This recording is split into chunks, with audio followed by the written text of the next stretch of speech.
Hello guys, இன்னைக்கு நம்ம பார்க்க போறது 2016 வந்த ஹலோ கோஸ்ட்ன்ற ஒரு படத்தை தான். இந்த படத்தோட ஒன்லைனரை பத்தி சொல்லணும்னா, நானா எதுக்குடா வாழணும், நான் சூசைட் பண்ண போறேன்னு நினைக்கிற ஹீரோ, அதுக்கப்புறமா அவருக்கு ஒரு சூப்பர் பவர் கிடைக்குது. அது மூலமா பேய்களை அவரால் நேர்ல பார்க்க முடியுது. அதுலயே ஒரு 4 பேய்ங்க கொடுக்கும் பாருங்க டார்ச்சரு, மண்டையை பிச்சுக்கலான்ற அளவுக்கு ஹீரோக்கு எடுப்பாகும். இந்த பேய்ங்க கிட்ட இருந்து கடைசியில தப்பிச்சாரா இல்லையா, அண்ட் கடைசியில ஒரு செம்ம ட்விஸ்டோட இந்த படத்தை முடிச்சிருந்திருப்பாங்க. கண்டிப்பா இது ஒரு மஸ்ட் வாட்ச் ஃபிலிம். சரி, ரொம்ப பேசாம வாங்க படத்துக்குள்ள போயிடலாம். எடுத்த உடனே நம்ம ஹீரோ தான் காமிக்கிறாங்க. அண்ட் இவரோட பேரு சாங்கு. தலைவன் ரொம்ப வருஷமா தனியாவே ஒரு அபார்ட்மெண்ட்ல தங்கி இருக்காரு. செம்ம டிப்ரெஷன், லோன்லினஸ் பத்தி நமக்கு தெரியாதா என்ன. டிப்ரெஷன் முத்தி போய் கண்ட டேப்லெட்ஸ் வாயில போட்டு செத்துலான்னு முடிவு பண்ணிடுவாரு. சாகிற நேரத்துல டிஸ்டர்பன்ஸ் எவனோ ஒருத்தன் கால் பண்றான். மாத்திரையை போட்டாச்சு அடுத்து தண்ணியை குடிச்சிடலான்னு தண்ணியை தேடினா தண்ணியை காலி. நம்மளை வாழ விட மாட்டானுங்க, சாக விட மாட்டானுன்னு நினைச்சிட்டு வேற வழி இல்லாம மாத்திரையை துப்பிட்டு போன் எடுப்பாரு. போன் பண்ணது யாருன்னு பார்த்தா ஹவுஸ் ஓனரு. ரொம்ப நாளா வாடகை கொடுக்காம இருக்கிறதுனால வாடகை கேட்டு அவர் ஒரு பக்கம் கால் பண்ணிருப்பாரு. டேய் நான் சாக போறேன்னு சொன்னா அவர் ஒரு பக்கம் வாடகை கொடுத்துட்டு சாடானுவாரு. திருப்பி மாத்திரையை போட்டுட்டு டேப்ல தண்ணியை குடிச்சிட்டு அரக்க பறக்க மயங்கி விழுந்துருவாரு. ஹவுஸ் ஓனர் வந்து பார்த்தா மயங்கி கிடப்பாரா. இவருக்கு எப்படி ஃபர்ஸ்ட் எய்ட் பண்ணி துப்ப வச்சிருவாரு சில மாத்திரையெல்லாம். இது கட்டாதுன்னு தண்ணியில குடிச்சிருவாரு. அப்பயாவது சாவுமான்னு. அதுல இருந்து இவர் சில போலீஸ் காப்பாத்தி ஹாஸ்பிட்டல் அட்மிட் பண்ணிடுவாங்க. கண்ணை முழிச்சு ஓ காட் நான் பக்கத்துல வந்துட்டு என்னன்னு பாப்பாரு. டே நான் என் பக்கத்துல தான் நீ உட்காந்துருக்கேன்னு பக்கத்துல ஒரு அங்கிள் மறைச்சு பாப்பாரு. அடச்சை அப்படின்னு நினைக்கிறதுக்குள்ள பக்கத்துல ஒரு அங்கிள் ஸ்மோக் பண்ணிட்டு இருக்காரு. பாக்குறதுக்கு ஜாக்கி சான்ல வர பீமா மாதிரி இருக்கு. இந்த அங்கிளை பார்த்து நம்ம ஹீரோ, யோ அங்கிள் ஹாஸ்பிட்டல்ல ஸ்மோக் பண்ணிட்டு இருக்க இண்டிசன் பெல்லோ. பக்கத்துல ஒரு நர்ஸ் வந்து இவரை திட்டுவாங்களா, இவருக்கு ஒன்றும் புரியல. எங்க இவர் தானங்க ஸ்மோக் பண்றாருன்னு கேட்டா அந்த நர்ஸக்கா இவர் கையில இருந்து சிகரெட் எடுப்பாங்க. அவருக்கு ஒன்றும் புரியல அவர் கையில எப்படி வந்துச்சுன்னு. அவரை டாக்டரை பார்க்க ஸ்ட்ரக்சர்ல வச்சு கூட்டு போவாங்க. டாக்டர் உங்க கண்ணுக்கு அவன் தெரியலையா, எவனையா தெரியலன்ற. நல்லா பாருங்க சார், உங்க தம்பி மாதிரி ஒருத்தர் உட்காந்துருக்காரு பாருங்க. டேய் எனக்கு தம்பியே இல்லடா சார். அப்புறாணியா பாக்குறான் சார். தம்பி வேற யாராவது இங்க இருக்காங்களாப்பா அப்படின்னு கேட்பாரு. ஆமா சார், உங்க டிஸ்குள்ள ஒரு பொண்ணு அழுகுது பாருங்க சார். அவங்க ஏதோ மன்னிச்சிருன்னு சொல்றாங்க சார். ஐய முத்திருச்சு போல, கூட்டு போங்க இவனை. அங்க இருந்து அனுப்பி விட்டுருவாரு. நம்ம தலைமை அவரோட ரூம்ல தூங்கிட்டு இருப்பாரு. திடீர்னு சுச்சா வந்துடும். அதுக்காக போவாரு. வர வழியில ஒரு தாத்தா இருப்பாரு. இவரை நம்ம கேடி தாத்தானே கூப்பிடலாம். நம்ம கேடி தாத்தா வேணும்னே பேப்பர் எல்லாம் ஊதி கீழே விழுக வச்சு அது ஒரு நர்ஸ் எடுப்பாங்க இல்லையா, அவங்கள பாத்துட்டு இருப்பாரு. அட கிழட்டு பேரலே என்ன வேலைடா இது அப்படின்னு பாத்துட்டு இருப்பாரு. திடீர்னு அங்க இருந்து அழுகிற பொண்ணு நம்ம பீமா கேடி தாத்தா எல்லாரும் வந்து இவரே பாப்பாங்க. அடிச்சு பிடிச்ச ரூமுக்கு ஓடிடுவாரு. அங்கேயும் பார்த்தா இவனுங்க தான் பூதாகரமா மாதிரி இவர் மிரட்டிட்டு இருப்பானுங்க. அப்பதான் இவருக்கே புரியும் இவனுங்க எல்லாம் பேய்ங்கன்னு. நாங்க இனிமே உன்னோட உடம்பு யூஸ் பண்ணி தான் என்னோட ஆசைகளை நிறைவேற்ற போறோம்னு அந்த பேய்ங்க சொல்லிட்டு இருக்கோம். ஷாக்கா நம்ம ஹீரோவே மயங்கி விழுந்துருவாரு. மறுநாள் காலையில டாக்டர் நம்ம ஹீரோ வெளிப்படுவாரு. பார்த்தா 4வது இன்னொரு குட்டி பேய் சேர்ந்துரும். ஆஹா 3வே சமாளிக்க முடியல, இதுல எங்க 4வதா வரையா அப்படின்னு யோசிச்சுட்டு இருப்பாரு. அங்க இருந்து அவர் வீட்டுக்கு பஸ்ல வந்துட்டு இருப்பாரு. இவர் பேய் கிட்ட தான் பேசிட்டு இருப்பாரு. ஆனா மத்தவங்களுக்கு பார்க்க ஏதோ தனியா பேசுற மாதிரியே இருக்கு. அப்படியே அந்த பஸ்ல அமானுஷங்களின் அதிபதி இவருன்னு சொல்லிட்டு ஒரு ஆடு. அவரை நேரில் பார்க்க போறாரு நம்ம ஹீரோ. இவரை நம்ம பூசாரி எங்கள்கிட்ட கூப்பிடுவோம். இப்படி 4 பேய்ங்க என்ன டார்ச்சர் பண்ணுது, எனக்கு ஹெல்ப் பண்ணுங்கன்னு அவர் கேட்பாரு. அதுக்கு பூசாரி அங்கிள், தம்பி நீ சாவ பாத்துட்டு வந்திருக்கப்பா, அதனாலதான் நீ அதுல இருந்து தப்பிச்ச பிறகு நீ பேய்ங்க எல்லாம் பாத்துட்டு இருக்க, பார்த்து நடந்துக்க, அதுங்கிட்ட வம்பு வச்சுக்காதான்னு அவர் ஒரு பக்கம் பயமுறுத்திட்டு இருப்பாரு. 4 பேர் இவர் மேல உப்பு மூட்டை ஏறி ஜாலியா என்ஜாய் பண்ணுவானுங்க. நம்ம ஹீரோ வீட்டுக்கு இப்பதான் ஆளுங்களே வந்திருக்காங்க. பட் அவர் நேரத்துக்கு அது மனுஷங்க இல்ல, கோஸ்ட். ஒருத்தர் ஒரு மூலையில குஷியா இருப்பானுங்க. நம்ம கேடி தத்தா இவர் உடம்புக்குள்ள போய் பயங்கரமா சரக்கடிப்பாரு. நம்ம பீமா இவர் உடம்புக்குள்ள போய் இவர் ஒரு பக்கம் சிகரெட் பிடிப்பாரு. அப்புறம் அந்த சின்ன பையன் அவன் இவர் உடம்புக்குள்ள போய் சாக்லேட் அள்ளி சாப்பிட்டுட்டு இருப்பான். அந்த அழகிற பொண்ணு அபார்ட்மெண்ட் மீட்டிங்க்கு போய் அங்க போய் ஒப்பாரி வச்சுட்டு இருக்கோம். இப்படி ஒரு பக்கம் இந்த 4 பேர் 4 விதமா நம்ம ஹீரோ யூஸ் பண்ணிட்டு இருப்பாங்க. என்னதான் அது ஒரு புது எக்ஸ்பீரியன்ஸாவே இருந்தாலும் கூட தலைவனுக்கு இதெல்லாம் நிறைய ப்ராப்ளங்கள் தான் ஏற்படுது. உதாரணத்துக்கு காலைல எந்திரிச்சோடனே வாந்தி வருது, பேதி புடிங்கிட்டு போறதுன்னு பயங்கரமான கஷ்டங்கள்லாம் இவருக்கு இருக்கு. ஏன் வீடுடா வெளியே போங்கடான்னு கத்திட்டு இருப்பாரு. என்ன பிரயோஜனம், ஒருத்தனும் மதிக்க மாட்டான். அவனுங்க பண்ற வேலையில நம்ம ஹீரோவோட கையில வேற அடிபட்டுரும். இதுக்கு மேல என்ன பண்றதுன்னு தெரியாம நம்ம பூசாரி எங்கள்கிட்ட போய் கேட்பான். சரி ஒரே ஒரு வழிதான் இருக்கு, நீ அதுங்களோட ஆசைகள் எல்லாம் நிறைவேற்ற வேணும்னு சொல்லுவாரு. கேடி தத்தா ஐ ஜாலி நான் ஃபர்ஸ்ட் வரேன்னு சொல்லி போவாரு. அப்படியே இன்னொரு பக்கம் ஹாஸ்பிட்டல்ல காமிக்கிறாங்க. இவங்க வந்து நம்ம படத்தோட ஹீரோயின். இவங்க பேரு ஜங்கு. அப்படியே அந்த ஹாஸ்பிட்டல் மாடிக்கு நம்ம ஹீரோயின் போய் பார்த்தா அங்க ஒருத்தர் சீட் ஆடிட்டு இருப்பாரு. இவர் இந்த ஹாஸ்பிட்டல்ல இருக்க ஒரு பேஷண்ட். அது மட்டும் இல்லாம நம்ம ஹீரோயினோட அப்பா.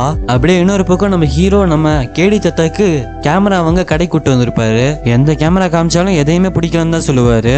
எதுக்கு உனக்கு எது கேட்டாலும் வேணான்றேன்னு கேட்பாரு. அதுக்கு நம்ம கேடி தத்தா எனக்கு ஒரு கேமரா தான் வேணும், அந்த கேமரா எங்க இருக்குன்னு எனக்கு தெரியும், வா அதை போய் எடுக்கலான்னு. அட வந்து துறடா அப்படின்னு சொல்லிட்டு அங்கிருந்து கூட்டு போவாரு. இதோ இந்த பைப்ல கிட்டே தான் அந்த கேமரா இருக்குன்னு சொல்லுவாரு. 2-3 முறை அவனுங்களும் போய் கேட்பானுங்க. பட் எப்பயுமே அவர் தரமாட்டேன்னு தான் சொல்லுவாரு. நைட்டு ஒரு கிஃப்ட்டை வாங்கிட்டு போய் கொடுத்து அந்த கேமரா வாங்கிட்டு வந்துடலான்னு போவாங்க. அவர் போலீஸ் போல அரெஸ்ட் பண்ணி உள்ள போட்டுருவாரு. இவரை தாத்தா ஹீரோ உடம்புக்குள்ள போய் அந்த போலீஸை பத்தின சில சீக்ரெட்ஸ் எல்லாம் சொல்லி அந்த கேமராவை எப்படியோ வாங்கிடுவாங்க. ஹாஸ்பிட்டலுக்கு போய் ஹாஸ்பிட்டல்ல பேன்ஸுன்ற ஒருத்தர்கிட்ட இந்த கேமராவை கொடுத்துருவாங்க. அப்படி கொடுக்குறப்ப நம்ம ஹீரோயின் வருவாங்க. விழுந்துருவாங்களா, தலைவர் விழுந்துருவாரு. பேன்ஸும் அந்த கேமராவை செக் பண்ணி பார்த்தா அவர் எடுத்த பழைய போட்டோஸ்லாம் இன்னும் அந்த கேமராலாம் இருக்கும். மனுஷன் செம ஹாப்பி ஆயிடுவாரு. அடுத்தது நம்ம குட்டி தம்பி, அவரோட ஆசை ஜெயண்ட் ரோபோட்ன்ற ஒரு படத்தை பாக்குறது தான். அவரை கூட்டிட்டு தியேட்டருக்கு வரும்போது தான் நம்ம ஹீரோவே பாக்குறாரு, நம்ம ஹீரோயின் அங்க வந்திருப்பாங்கன்றத. அவங்களும் ஹாஸ்பிட்டல்ல ஒரு சின்ன பெண்ணை செக் பண்ணி இருப்பாங்க இல்லையா, அவங்க கூட வந்திருப்பாங்க தியேட்டருக்கு. நம்ம ஹீரோயின் கிட்ட உங்களுக்கு அனிமேஷன் படங்கள்லாம் பிடிக்குமான்னு கேட்பாரு. அதுக்கு அவங்களும் ஆமான்னு சொல்லிட்டு போயிருவாங்க. அதுவும் அந்த பையன் பண்றதெல்லாம் இவர் பண்ற மாதிரியே இருக்கா, ஒரே அசிங்கமா பேச்சுக்குமாரு. படம் பார்த்துட்டு எனக்கு ஒரு பொம்மை வேணும்னு கேட்பானா, அவனுக்கு அதை வாங்கி கொடுப்பாரு நம்ம ஹீரோயின் இல்லாத பையா பார்த்து அந்த சின்ன பையன் நம்ம ஹீரோ உடம்புக்குள்ள போயிருவான். போயிட்டு இன்னொரு பையன் கிட்ட இந்த சாக்லேட் வாங்கிட்டு இருப்பாரு. யாரா எவன மேல எங்கேயும் நம்ம ஹீரோயின் பார்த்துட்டு அந்த சின்ன பையனை கூட்டு போயிருவாங்க.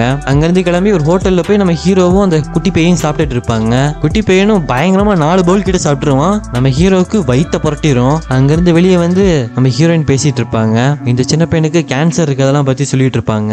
அப்புறமா ரோட்ல ஒரு கேம் விளையாட போயிருவாங்க. நம்ம ஹீரோவுக்கு இந்த குட்டி தம்பி கிசிகா தரத்தை காமிச்சு எப்படியோ ஜெயிக்க வச்சிருவாரு. ஃபர்ஸ்ட் பிளேஸ் ஜெயிச்சதுனால ஒரு பெரிய கேண்டியை கிஃப்டா கொடுப்பாங்க. அதை நம்ம ஹீரோ அந்த கேன்சர் இருக்க பையனுக்கு கொடுக்கலான்னு பாப்பாரு. அப்புறமா நம்ம குட்டி தம்பி தனியா கூட்டி போய் பேசுவாரு.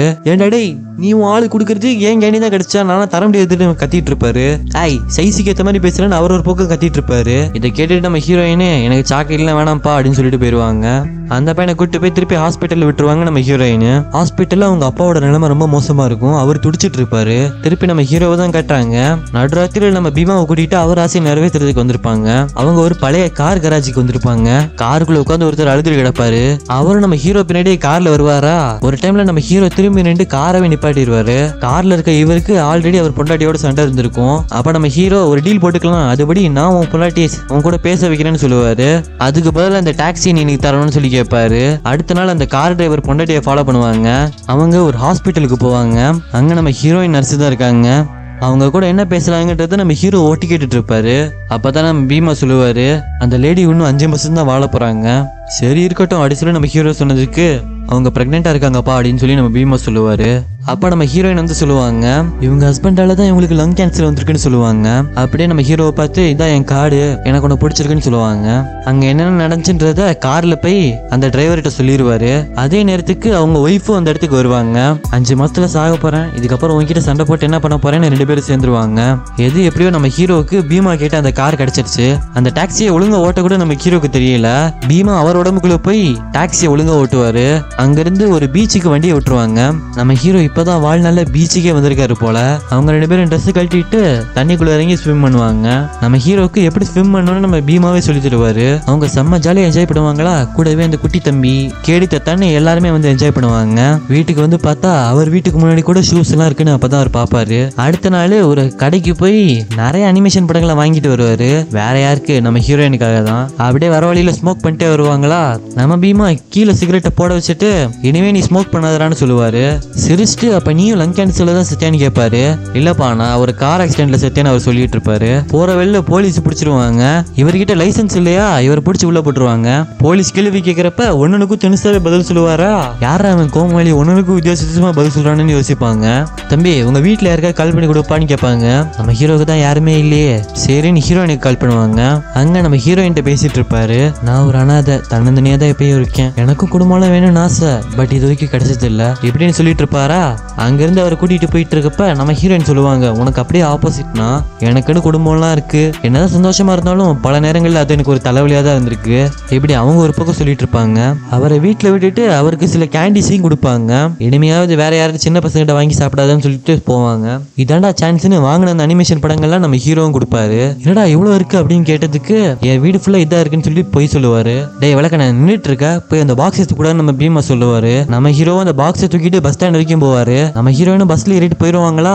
நம்ம ஹீரோ என்ன நினைச்சாருன்னு தெரியல, திருப்பி பஸ் நிப்பாட்டி உள்ள ஏறிடுவாரு. அப்படியே பேசிட்டு போவாங்க. அடுத்த நாள் ஹாஸ்பிட்டல்ல நம்ம ஹீரோயினோட அப்பாவை தான் கட்டுறாங்க. மறுபடியும் சீட் ஆடிட்டு இருப்பாரா. நம்ம ஹீரோயினுக்கு பிடிக்காது, மடிச்சு எடுத்துட்டு போயிருவாங்க. போறப்ப அவங்க அப்பாவே கேட்பாரு, என்ன மகளே டேட்டிங்கா அப்படின்னுவாரு. அவங்க கண்டுக்காம அங்கிருந்து போயிருவாங்க. கட்ட கடைசி அந்த அழுகிற பொண்ணோட ஆசை இருக்குல்லையே, அதை நிறைவேற்றணும்ல. அவங்க ஆசை அவங்களுக்கு பிடிச்சவங்க எல்லாம் கூப்பிட்டு அவங்களுக்கு சமைச்சு பொண்ணுன்றது தான். வேற யாரு, நம்ம ஹீரோ அப்புறம் மற்ற கோஷ்டிக்கெல்லாம் தான். நம்ம ஹீரோ உடம்புக்குள்ள போய் போய் நம்ம ஹீரோயினையும் டின்னர் கூப்பிடுவாங்க. நடுவில் அவங்க அப்பா வந்து நீ தான் என் வருங்கால மருமகனாக போறவனா அப்படின்னு கேட்பாரு. வேகமா கல்யாணம் பண்ணிருன்னு வேற சொல்லிட்டு இருப்பாரா. நம்ம ஹீரோயினுக்கு கோவம் வந்துடும், கத்தி விட்டுருவாங்க. எதுக்கு அப்பாவை திட்டுறேன்னு நம்ம ஹீரோ கேட்பாரு. உனக்கு இதெல்லாம் புரியாது, எங்க அப்பா எவ்வளவு மோசமானவர் உனக்கு தெரியாதுன்னு சொல்லி நம்ம ஹீரோயின் சொல்லுவாங்க. அது மட்டும் இல்லாம நீ இதுல தலையிடாதான்னு திட்டி விட்டுருவாங்க. நம்ம ஹீரோ சோகத்துல வந்து வீட்டுல இருக்க பொருட்கள்லாம் சேரிட்டி கொடுத்து விட்டுருவாரு. வாழ்க்கையே வெறுத்து உட்கார்ந்துட்டு இருக்கப்ப அன்னைக்கு நைட்டு அவங்க அப்பாவும் செத்துட்டாரு போல. அவராவையும் நம்ம ஹீரோவால பார்க்க முடியுது. அவரு நம்ம ஹீரோ கிட்ட என் பொண்ணு கிட்ட இதை சொல்லிருன்னு சொல்லுவாரு. நம்ம ஹீரோ அவரோட ஃபியூனரலுக்கு போய் அங்க நம்ம ஹீரோயினோட பேசிட்டு இருப்பாரு.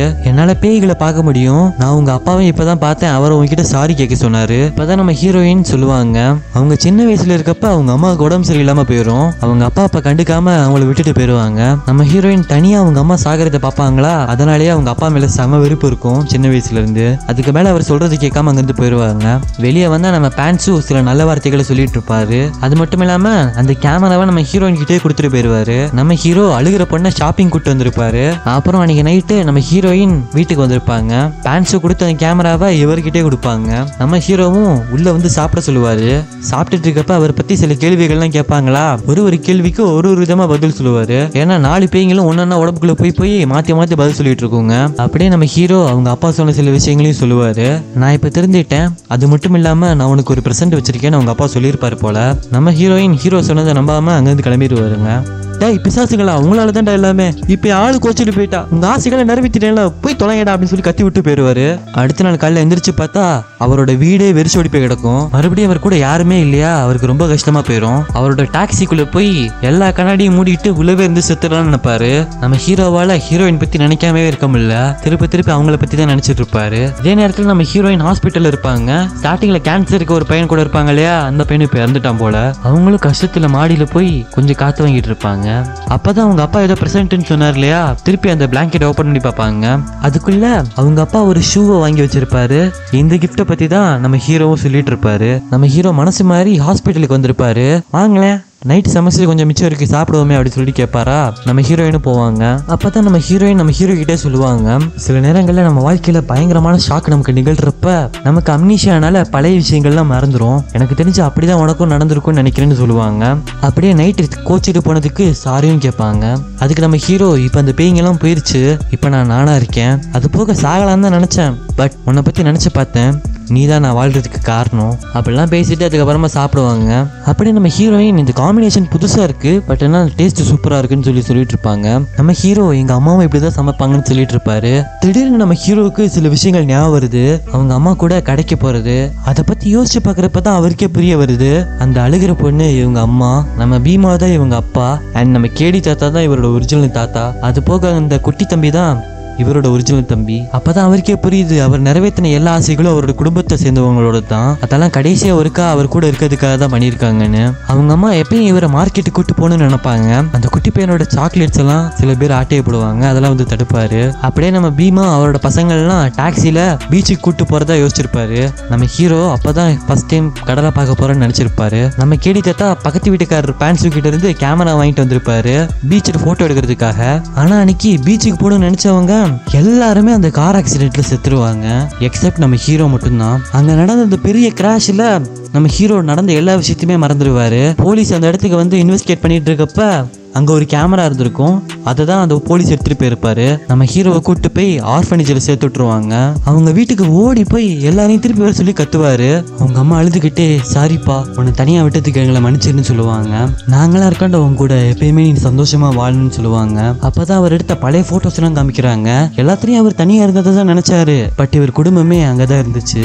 ஆனா நம்ம ஹீரோவால தான் அவங்களெல்லாம் பார்க்க முடியல. அது மட்டும் இல்லாம இவங்க தான் ஸ்டார்டிங்ல நம்ம ஹீரோ சாக நினைக்கிறப்ப தண்ணியில் இருக்க தண்ணியெல்லாம் குடிச்சு சாகடாம பண்ணிருப்பாங்க. ஈவன் நம்ம ஹீரோவோட கல்யாண ஆல்பத்துல கூட அவர் ஃபேமிலி மெம்பர்ஸ் எல்லாருமே இருப்பாங்க. அப்படியே இது நடந்து கொஞ்ச நாள் கழிச்சு காமிக்கிறாங்க. நம்ம ஹீரோவோட பையன் கேக்குறான், ஆமாப்பா இந்த போட்டோல இருக்கவங்க எல்லாம் யாரு, உனக்கு அப்புறம் அதெல்லாம் கண்ணுக்கு தெரியுது. நம்ம ஹீரோவும் பாப்பாரு. அப்படியே அந்த பையன் சிரிக்க இந்த படமும் முடிஞ்சிருது. எனக்கு தெரிஞ்சு நம்ம ஹீரோக்கு இருக்க பவர்லாம் அவர் பையனுக்கும் இருக்கும் போல, அதனாலதான் அவனாலையும் பேய்களை பார்க்க முடியுது.